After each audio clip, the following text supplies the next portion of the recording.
Ilang panukalang batas ang ipinagtibay ni Pangulong Ferdinand R. Marcos Jr. Kabilang na dyan ang batas na layong palakasin ang pangangalaga at pagpapaunlad sa mga bata, partikular na ang mga bagong panganak hanggang 5 taong gulang. Si Kenneth Pasyente ng PTV sa Balitang Pambansa.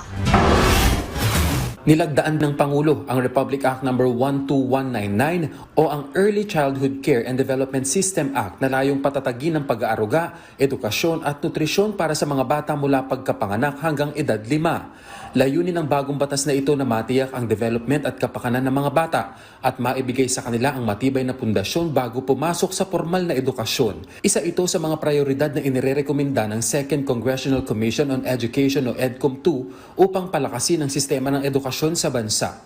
Nirepeal nito ang Republic Act 12199 o ang Early Years Act of 2013. Sa ilalim ng batas, ang ECCD Council ang mangunguna sa pangangalaga sa mga bata na wala pang 5 taon, habang ang Department of Education naman ang mangangasiwa sa mga may edad 5 hanggang 8. Pinalalakas din ng batas ang edukasyon para sa mga may kapansanan gamit ang sistema na angkop sa kanilang kondisyon.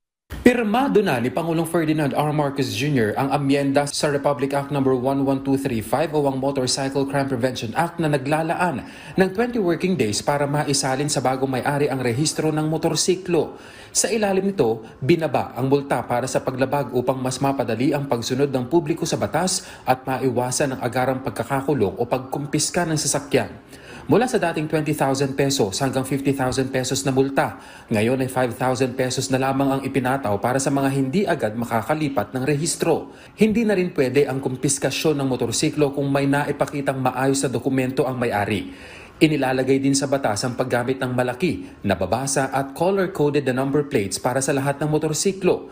Ang mga mahuhuling walang plaka o hindi nababasa ang plaka ay papatawan ng multang hanggang 5,000 pesos. Kapag tampered o peke ang plaka ay may katapat na parusang 6 na buwan hanggang 2 taong pagkakakulong at multang hanggang 10,000 pesos.